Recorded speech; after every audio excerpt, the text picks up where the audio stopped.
what? We're going to go to Linzy. We'll come back to Scott. Thank you. And someone else asked my question. So my revised question is, talk about the relationship between mental toughness, but you also present with such humility and non-judgment at the same time. Oh, thank you. Such a great question.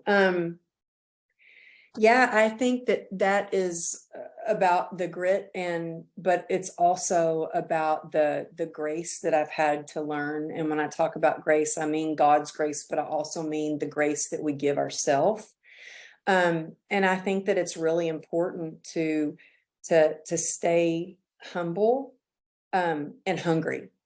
To have that grit and that mental toughness to keep moving forward, but to also know when to give ourselves grace and to give others grace. And I think that when you go through something really hard, like for example, I had a client that I had for, oh my goodness, 21 years, and she had a lot of physical limitations. And she said to me after my accident, she said, you know, Amberly, you're a much better trainer now than you were before.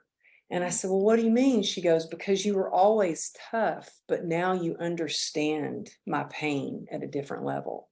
And so I think that when you can really learn to listen to someone, to kind of relate, to maybe put yourself in their shoes, and share your vulnerabilities and share what's going on with you. I used to think that was hard for me. I would think, oh, I don't want to share my vulnerability.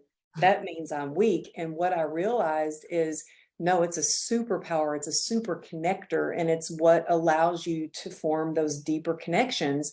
So I know for me, when I'm talking to someone and, you know, like, okay, for instance, I just had a nurse that opened up to me about her being sober. And I was like, me too. Do you know any like recovery programs that we can go to together? And it was like instant connection.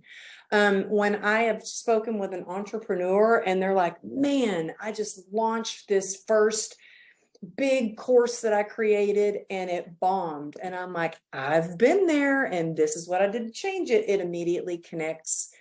You know, we can relate, we can talk, and that gets rid of, you know, loneliness and anxiety, or, you know, so yeah, I think it's really important but I think it's important to share from a scar and not an open wound. Do you know what I mean?